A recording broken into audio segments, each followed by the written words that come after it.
பட்டாலிங் ஜெயா மாநகராட்சி குடிநுழைவு இலாகாவுடன் இணைந்து கடந்த வியாழக்கிழமை இரவு சட்டவிரோத வணிகங்களையும் அங்கீகரிக்கப்படாத வெளிநாட்டு பணியாளர்களையும் இலக்காக கொண்டு ஒரு பெரிய அமலாக்க நடவடிக்கையை மேற்கொண்டது. இந்த நடவடிக்கையின் போது 27 பேர் கைது செய்யப்பட்டனர். அத்துடன் பல வணிகங்கள் மூடப்பட்டன.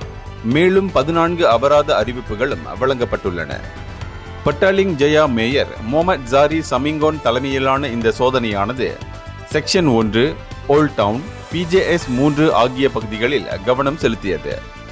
இப்பகுதிகளில் மேற்கொள்ளப்பட்ட நடவடிக்கையின் போது அதிகாரிகள் 11 வளாகங்களை சோதனையிட்டு பொருட்களை பறிமுதல் செய்து விதிமுறைகளை பின்பற்றாத வணிகர்கள் மீது நடவடிக்கை எடுத்தனர்.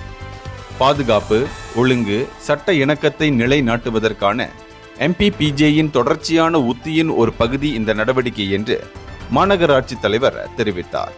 அது மட்டுமின்றி விதி மீறல்கள் குறித்து அதிகாரப்பூர்வ புகார் அளிப்பதற்கான வழிகளின் மூலம் தெரிவிக்குமாறு அவர் குடியிருப்பாளர்களை கேட்டுக்கொண்டார். இந்தியர்களின் இதய குரல் மக்களோசை.